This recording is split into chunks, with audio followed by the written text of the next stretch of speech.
Hebreus capítulo 12, verso 1. Portanto, nós também, pois, que estamos rodeados de uma tão grande nuvem de testemunhas, deixemos todo o embaraço e o pecado que tão de perto nos rodeia, e corramos com paciência a carreira que nos está proposta, olhando para Jesus, autor e consumador da fé, o qual pelo gozo que lhe estava proposto suportou a cruz, desprezando a afronta, e assentou-se à direita do trono de Deus. Considerai, pois, aquele que suportou tais contradições dos pecadores contra si mesmo, para que não enfraqueçais desfalecendo em vossos ânimos. Ainda não resististes até o sangue combatendo contra o pecado. E já vos esquecestes da exortação que argumenta convosco como filhos. Filho meu, não desprezes a correção do Senhor. Não desmaies quando por ele fores repreendido, porque o Senhor corrige o que ama e açoita a qualquer que recebe por filho. Se suportais a correção, Deus vos trata como filhos. Porque que filho há a quem o pai não corrija? Mas se estáis sem disciplina, da qual todos são feitos participantes, sois então bastardos e não filhos. Além do que, tivemos nossos pais segundo a carne que nos corrigirem, e nós os reverenciamos. Não nos sujeitaremos muito mais ao Pai dos Espíritos para vivermos?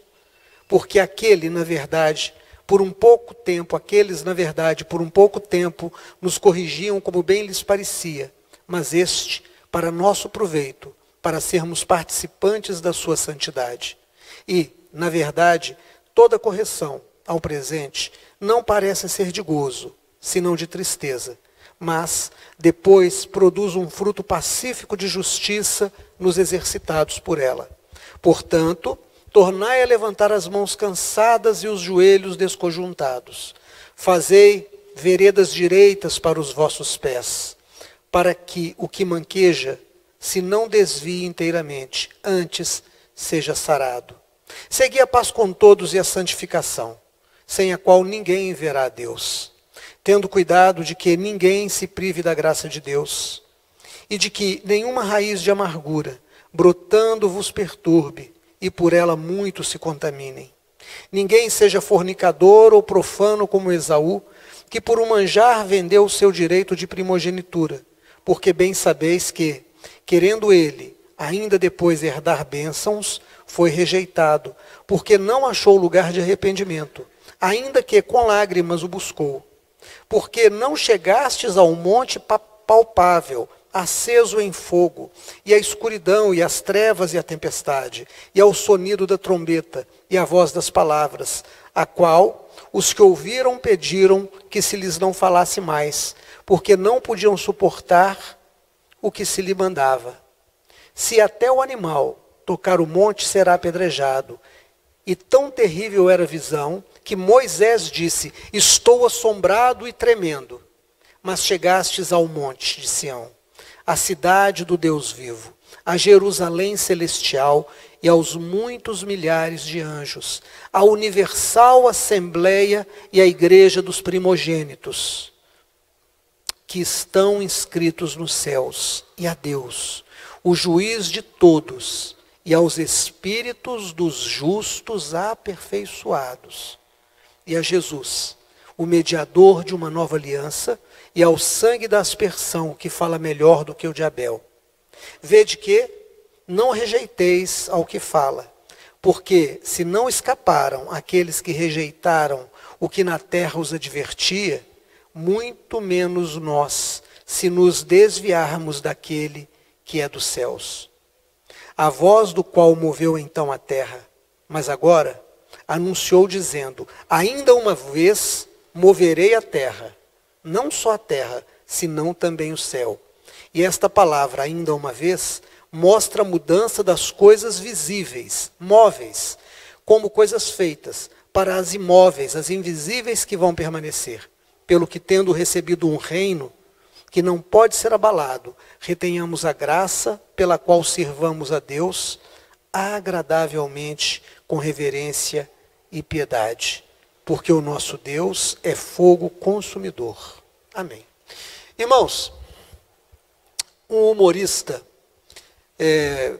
bastante visto na internet, que faz shows e enche casas de espetáculo, ele numa entrevista disse que em algum momento ele começou a fazer nas suas piadas provocações aos evangélicos.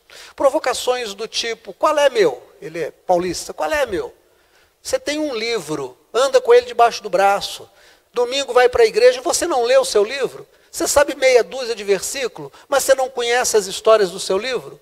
E ele disse que aconteceu um fenômeno, porque ele achou que ele estava fazendo uma crítica e que ele seria, de alguma forma, até hostilizado pelo grupo evangélico, mas aconteceu algo extraordinário.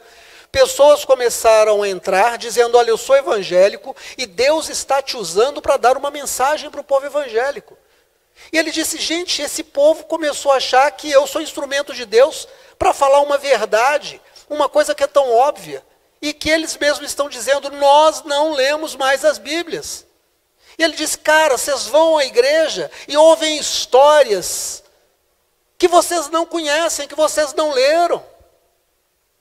E ele disse, é uma contradição, e de alguma forma, hoje, o meu público é feito por um grande número de evangélicos. Interessante essa fala dele, e mais interessante, as pessoas que reconheceram isso. Por que eu estou dizendo isso? Porque para você entender essa mensagem, você tem que conhecer as histórias do Velho Testamento. Para começar, o nome desta carta é Carta aos Hebreus. É carta aos judeus. É carta àqueles da religião do judaísmo, que estudaram a Torá, que estudaram os profetas, que estudaram os livros poéticos, que cresceram fazendo acontecer os ritos, os mandamentos da lei. E aí a carta de Hebreus vai trazer um significado metafísico. O que significa metafísico? Que está além do mundo físico. Alguma coisa que é espiritualizada. O escritor de Hebreus vai mostrar que a história de Israel, que os acontecimentos narrados na história de Israel, que os dispositivos trazidos pela lei de Moisés, apontavam para Jesus, apontavam para uma verdade. Nenhum ser humano é da terra. Todos nós somos do céu. Nós estamos passando pela terra para sermos aperfeiçoados. Aperfeiçoados por quê? Porque fomos estragados. Eu acho interessante pessoas que gostam de comprar carros com defeitos para arrumar, né? E as pessoas se dividem. Tem aqueles que compram os carros que são oriundos de batidas, de acidentes, mas tem aqueles que compram carros que, saídos da fábrica, no seu transporte, em sendo descarregados nas concessionárias, acabam sendo estragados. Às vezes cai do guincho na hora de descer, pequenas batidas. E esses carros então trazem alguns defeitos. E essas pessoas arrematam e vão consertar esses carros. E hoje tem muitos vídeos desse tipo. E alguns precisam trocar um paralama, outros precisam colocar eletrônicos que estão estragados, outros precisam ser pintados, desamassados. E é um grupo de carros novos. Ninguém foi dono daqueles carros até então. Eles foram estragados, por assim dizer, no nascimento. Não é o caso de alguém que comprou e bateu. Não, antes de serem vendidos, eles foram estragados. Então essas pessoas consertam esses carros e colocam para venda. Nós precisamos entender que antes que nós chegássemos aqui, nós fomos estragados. Nós estávamos todos dentro de Adão e de Eva. Todos nós somos filhos de Adão e Eva. E o pecado que entrou em Adão e Eva estragou não somente Adão e Eva, mas todos que estavam dentro dele. Então, Jesus vem nos resgatar. Deus cria a história de Israel, apontando para Jesus e apontando para verdades eternas. Então, a carta de Hebreus é uma carta que vai dizer para nós: nós todos somos pessoas em aperfeiçoamento. Todos nós somos defeituosos de fábrica. Não porque Deus nos fez estragados, mas porque fomos estragados ainda no Jardim do Éden, quando nós todos estávamos em Adão e Eva. Então, cada um de nós tem a sua fraqueza, cada um de nós tem um grupo de defeitos. Tem um que é sensível aos vícios e se entrega a eles. Outro não tem controle das suas paixões. Um é muito briguento, chega a matar, chega a bater. Outro consegue ser invejoso, outro consegue falar mal, outro consegue roubar. Enfim, o pecado estragou a todos nós de alguma forma e alguns de muitas formas. Deus, na sua generosidade, enviou Jesus para que ele nos comprasse, nos consertasse e nos apresentasse a Deus perfeitos. Esse é o Evangelho. E a primeira coisa que nós lemos no texto de hoje, Hebreus capítulo 12, é que ele começa dizendo: portanto, visto que nós temos tão grande número de testemunhos e nós mesmos estamos rodeados de testemunhos. Que tanto é esse que ele está falando? Do capítulo anterior, o capítulo 11. Então, irmão, pegando a fala desse humorista, que nos chama a atenção, porque se somos evangélicos, precisamos ler a Bíblia. Se somos cristãos, precisamos ler a Bíblia. Precisamos conhecer Gênesis. Precisamos conhecer Êxodo. Precisamos conhecer 1 Samuel, 2 Crônicas. Precisamos conhecer Reis. Precisamos conhecer Eclesiastes. Precisamos conhecer Esther. Precisamos conhecer os profetas maiores, Isaías, Jeremias, Ezequiel. Precisamos conhecer Daniel, precisamos ler e entender Mateus, Marcos, Lucas e João. Precisamos conhecer as cartas. Precisamos saber quem foi Filemão, quem foi Onésimo. Precisamos saber quem é João, quem é Judas, Judas que traiu Jesus, Judas irmão de Jesus, que não são os mesmos personagens. Nós precisamos conhecer, só assim nós vamos entender o capítulo 11, porque o capítulo 11 vai falar de pessoas que tiveram dificuldades na vida, não pequenas e não poucas, mas muitas dificuldades, e que as venceram, porque viveram em fé. Aí a grande pergunta é: que fé essas pessoas tiveram e viveram? Primeiro, a fé de acreditar em promessas. Todos eles, e eu não vou ler o nome dessas pessoas, eu vou pensar, eu vou acreditar que você vai ler o capítulo 11 para saber de que está se falando.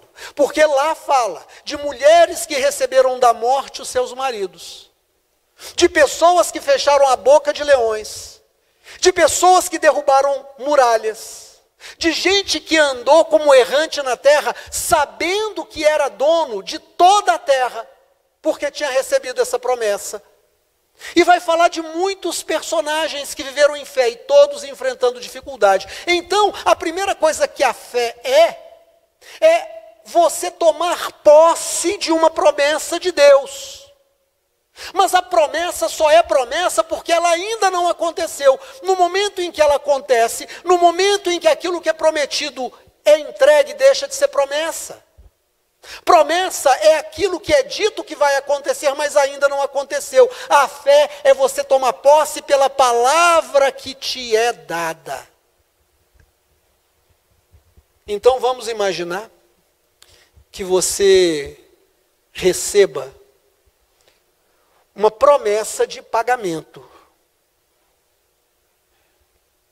De alguma forma, alguém diz para você: olha, você vai receber da nossa empresa, você vai receber do governo, você vai receber R$1 milhão. E você acredita nessa pessoa. Você acredita na instituição que está por trás. Você acredita e você já toma posse. Você ainda não recebeu, mas você já sai dali pensando em tudo que você vai fazer com esse 1 milhão. Isso é fé. Nós temos algumas promessas. A promessa que é descrita no capítulo 12 é: nós não somos daqui, nós somos seres espirituais, nós seremos aperfeiçoados para recebermos o reino de Deus. Presta atenção aqui em nome de Jesus, olha para mim. Tenha a coragem de olhar no espelho.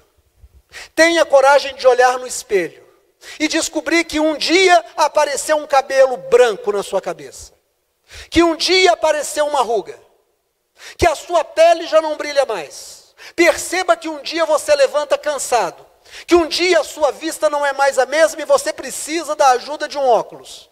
Perceba que você está passando. Você olha para o seu corpo e o seu corpo vai enfraquecendo. Você olha para as coisas ao redor e elas vão se desfazendo. As coisas vão mudando. Aqui hoje de manhã, tinha ali do outro lado da avenida uma mesa com 2 rapazes. Os 2 são corretores de imóveis e estão vendendo na planta um prédio, apartamentos num prédio que vai ser construído aqui na frente. Bacana. Irmãos, sabe qual é a previsão de entrega? 3 anos. Mas eu posso te falar uma coisa com certeza. Esse prédio vai ser demolido porque vai ficar velho. Ele vai ser demolido para dar lugar a alguma outra coisa. Ele nem foi construído ainda, mas eu te falo uma verdade. Ele já está condenado a ser envelhecido. Esse templo que nós usamos vai ser derrubado. Alguma outra coisa vai ser construída nesse lugar. A casa que você mora vai ser derrubada e vai dar lugar a alguma outra coisa. Porque tudo que está aqui está passando. Então esse escritor diz para nós o seguinte: portanto, temos uma tão grande nuvem de testemunhos, e nós temos testemunhos de gente que andou em fé ao nosso redor. Convém então que nós lutemos contra o pecado, que tão de perto luta contra nós. Reconheça que a sua língua é podre. Reconheça que os seus desejos são baixos. Reconheça a raiva que existe em você, a inveja que existe em você. Reconheça o mal que você já faz. Eu vi uma frase essa semana, em que alguém disse assim: existem 2 tipos de gente. Aqueles que fizeram coisas erradas e foram descobertos, e os que fizeram coisas erradas e ainda não foram descobertos. Eu achei a frase interessante. Por quê? É bíblica. O homem é um ser caído, o ser humano é um ser caído. Então ele diz assim: reconheça que você é assediado pelo pecado, que você trouxe na sua natureza alguma coisa muito ruim. Você acha que você foi levantado para gritar com seu pai? Para desobedecer sua mãe? Para xingar a autoridade? Para desviar recursos? Para brigar com alguém no trânsito? Você acha que você foi criado para ser um poço de inveja? Você acha que você foi criado para ser um poço de ciúme, para tentar controlar a vida dos outros? Não, você não foi. Você foi criado para ser um adorador de Deus. Você foi criado para tomar posse da vida eterna, que ele vai dizer nesse texto, que nós já temos a promessa e que nós já podemos andar como possuindo o reino eterno de Deus. Então ele diz para nós assim: lutem contra o pecado. Aí a pergunta que vai surgir é: como é que eu luto contra o pecado? Tá, pastor, eu reconheço em mim, é verdade. Às vezes eu tenho muito ciúme. Às vezes eu tenho tanto ciúme que eu desgraço a vida da pessoa que vive comigo. Eu vou te falar uma coisa em nome de Jesus: não existe nada pior na vida do que viver com alguém ciumento. Uma pessoa ciumenta não merece ninguém do lado dela. Uma pessoa que tem ciúme não merece ter alguém do lado dela, porque ela é um capeta, ela é um inferno na vida da pessoa. Primeiro porque o ciúme é ineficiente, não controla a vida de ninguém e potencializa. Às vezes a pessoa não está nem pensando em nada e o ciumento mostra. Por que você está olhando para ali? Tem um ali, eu ainda não tinha notado, você acabou de me mostrar. Como é que eu luto contra a inveja? Porque a inveja não é alguma coisa que eu escolho. Eu não levanto de manhã e digo: quer saber? Hoje é o dia de sentir inveja. Eu vou sentir inveja de quem? Do vizinho, do outro lado. Não, não é assim. Você está no serviço, o seu colega chega com um carro novo. Em vez de você se alegrar e dizer, glória a Deus, o Senhor te deu, você trabalhou, você está de parabéns, você administrou bem o seu trabalho, o seu salário, e que bom que você seja abençoado, você sente aquela amargura. Você olha para o seu e não gosta do seu. Conheci uma pessoa que não podia ver os cunhados melhorando de vida. Quando os cunhados compravam um carro novo, ela ficava desesperada. Se endividava e comprava um carro igual. O cunhado comprava uma televisão nova. Aquela pessoa dizia, nossa, que linda, que delícia. Na outra semana comprava uma igual. Não era uma diferente melhor, era uma igual. Ela não tinha paz. Você vai perguntar para mim, como é que eu venço o ciúme? Como é que eu venço a inveja? Como é que eu venço essa minha tendência a falar mal? Como é que eu venço tudo isso? O texto nos diz. Ele diz para nós o seguinte, primeiro no verso 2. Olha lá o verso 2, do capítulo 12. Olhando para Jesus, autor e consumador da nossa fé, o qual pelo gozo que lhe estava proposto, suportou a cruz. Irmão, quem é o seu herói? Quem é o seu herói? A quem você segue como exemplo da sua vida? Eu estou impressionado com o número de crentes que seguem o Pablo Marçal. Que acham que é um cara maravilhoso. Que se endividam para ir com ele para Israel. Que vão ouvir os seus seminários. Que compram os seus livros. Nenhum problema. Eu não vejo nenhum problema. Eu estou impressionado que essas pessoas não têm a mesma relação com Jesus. Não conhecem a história de Jesus. Não conhecem os milagres de Jesus. Não fazem a obra de Jesus. Não participam dos eventos das igrejas. Não ganham almas. Quem tem sido o seu herói? Aqui diz assim, olhando para Jesus, autor e consumador da nossa fé. Como é que eu sou crente? Do jeito que Jesus fala que tem que ser. Eu tenho que saber tudo que Jesus disse que eu tenho que fazer, e como que eu tenho que agir, como que eu tenho que responder, como que eu tenho que pensar, porque Ele é o autor da minha vida. O autor da minha fé na minha vida não é o pastor Ademir. Você tem que ler a Bíblia quando eu estou pregando. Você tem que conhecer a Bíblia, porque eu posso estar te ensinando coisa errada. É a Bíblia que vai dizer para você se eu estou te ensinando coisa errada ou coisa certa. Porque se eu te ensinar alguma coisa que contraria as Escrituras, você tem que me chamar e dizer, pastor Ademir, tem uma coisa errada. O senhor disse isso me explica, porque ou eu não entendi ou o senhor me ensinou errado. Então, Jesus tem que ser o seu herói. O seu herói não pode ser o Thor, o Deus do Trovão. Não pode ser o Quarteto Fantástico. Tem gente que não perde um filme de herói. Conhece todos. Tem gente que gasta um tempo enorme naqueles videogames, mata todo mundo com espada, com revólver. Tem gente que joga futebol ali naqueles joguinhos, mas não consegue ler as histórias da Bíblia.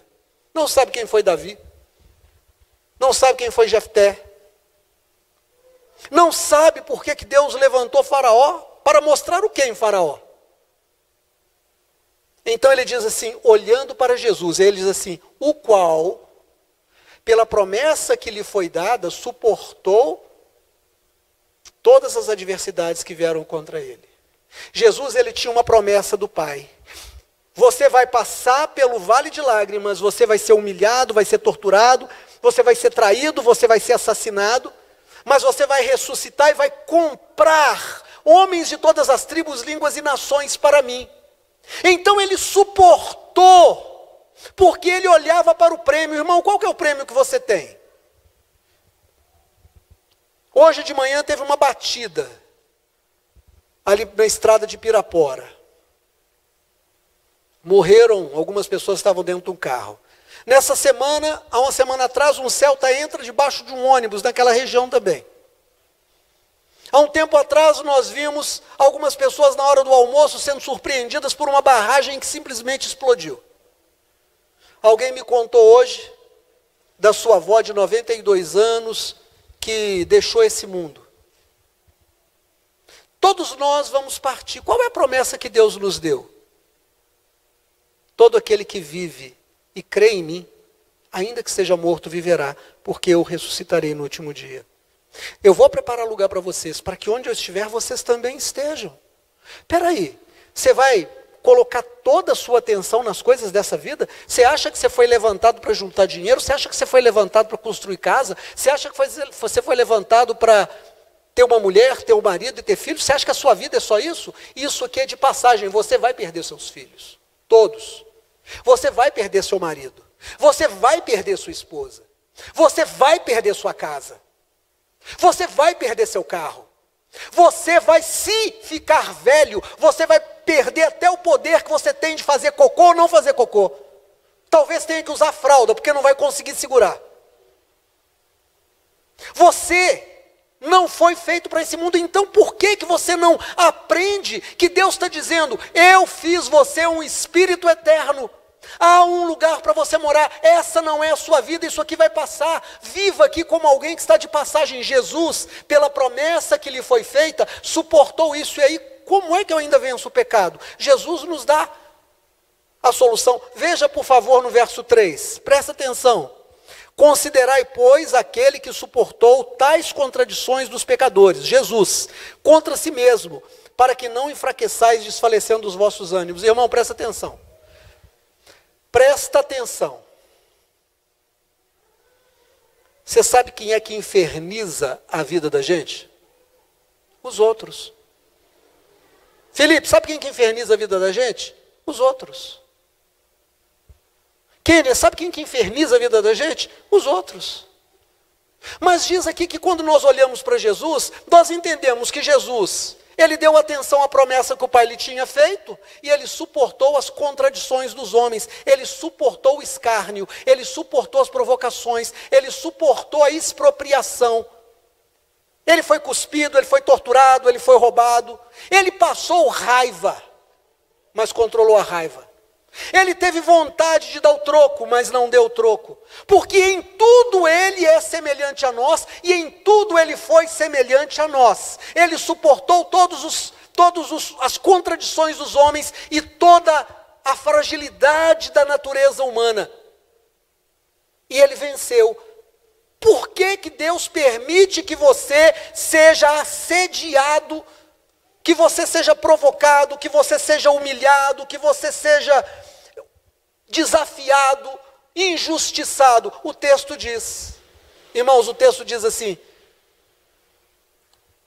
Deus disciplina aqueles a quem Ele ama.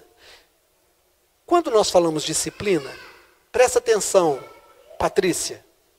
Quando a gente fala disciplina, a gente tem a impressão que disciplina é castigo. Deus disciplina e corrige a todos que Ele ama. A impressão que eu tenho é, ao ouvir isso, Lulu fez alguma coisa errada, Kênia vem, disciplina e corrige. Esquece isso. Lembra que eu falei que o cara comprou o carro que tinha vindo da fábrica, que ainda não tinha sido vendido?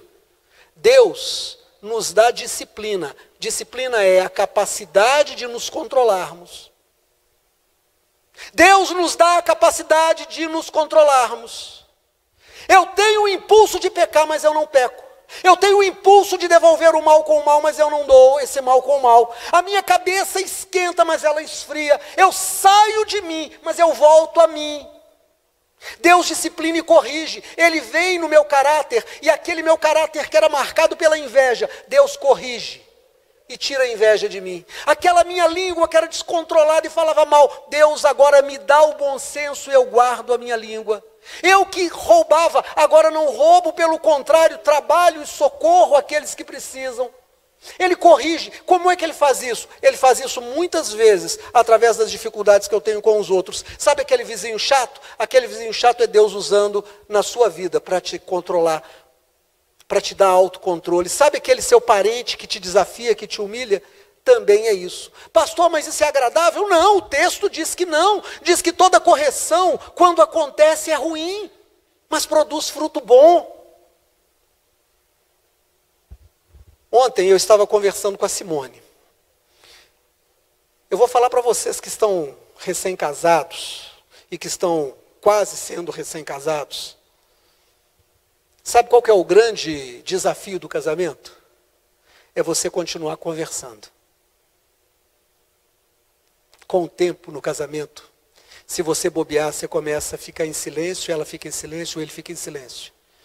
As conversas diminuem para acusações ou requerimentos. As conversas normalmente são monossilábicas. As pessoas não dialogam mais.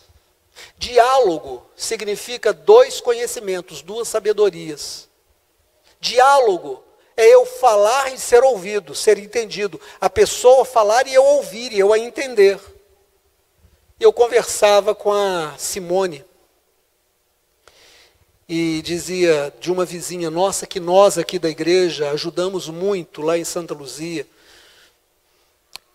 Mateus e Amanda conheceram ainda quando eles eram bem nenéns, né? Mateus foi para Santa Luzia com 1 ano e Amanda nasceu lá, com a gente morando lá. E era a nossa vizinha de lado. E foi uma boa vizinha. Foi uma boa vizinha. E no final da vida dela, ela ficou cancerosa. Uma outra vizinha a acolheu, colocou um quarto na casa e trouxe Dona Wanda para morar dentro da casa dela, cancerosa. A nossa igreja comprou um colchão para ela, porque ela não podia usar um colchão comum. Nós fizemos campanhas e eu acredito que tantos de vocês nos ajudaram a levar a comida que ela precisava. Isso tudo porque ela foi recebendo o fruto das coisas que ela foi plantando na vida. E no finalzinho, já aquele caquinho que o câncer tinha consumido, eu saía daqui, ia lá visitá-la, e olhava para ela, e eu vi o que vale na vida. Ser aperfeiçoado com o Senhor. Deixar que Deus trabalhe com você. Porque, olha aqui para mim em nome de Jesus. Quando Deus te disciplina, Ele te faz uma pessoa melhor. Quando Ele te faz uma pessoa melhor, você começa a fazer o bem. Quando você planta o bem, você colhe o bem. Pessoas que ela nem conheceu, a ajudaram. Porque ela plantou o bem lá atrás. Ela permitiu que Deus viesse aperfeiçoando a vida dela. E aí eu disse para o Mateus assim, um dia antes, ou no mesmo dia, a gente também conversando, eu dizia, às vezes eu estava lá em casa, a casa estava vazia, eu saía daqui para limpar a casa lá, mato crescia, tinha que capinar, eu nunca via, só chover que mato cresce. É um negócio impressionante, água de chuva tem um poder de fazer mato crescer, que é um negócio impressionante. E eu passava o dia lá limpando, capinando, varrendo, deixando a casa arejada. E aí vinha a dona com um pratinho, um pão com manteiga e um café doce. Irmãos, eu bebo café sem açúcar. Mas ela trazia para mim aquele café doce, doce, doce. E eu bebia, porque não era um café e não era pão, era amor. Quando Deus vai te aperfeiçoando, Ele tira de você a inveja. Ele tira de você a raiva. Ele tira de você a maledicência. Ele tira de você tudo que não presta, Ele vai corrigindo. E Ele vai trazendo em você o melhor. Então presta atenção em nome de Jesus. Quando você for desafiado pelo seu parente, pela sua ex, pela sua sogra, pelo seu irmão, pela sua irmã, quando você for injustiçado, você vai sentir raiva. Vai! Você vai pensar em dar 1000 respostas e fazer 1000 coisas. Nessa hora, saia.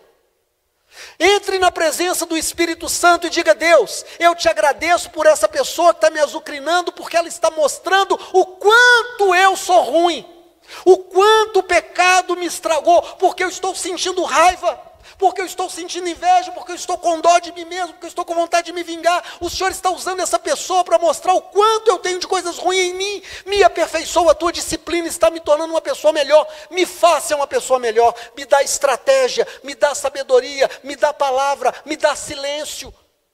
Ser o meu advogado. Aí ele disse aqui, olha, Deus disciplina e corrige a todos quanto Ele ama. Aí você diz, espera aí, eu não sou dessa terra. Eu não preciso brigar por nada, porque daqui a pouco eu não vou estar aqui. Daqui a pouco eu não vou estar aqui. Daqui a pouco tudo vai ter ficado para trás.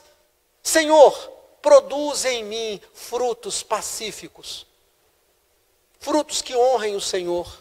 Aí Ele diz para nós, e eu vou terminar essa mensagem com os 2 últimos versículos, por favor, vá para os 2 últimos versículos do capítulo 12.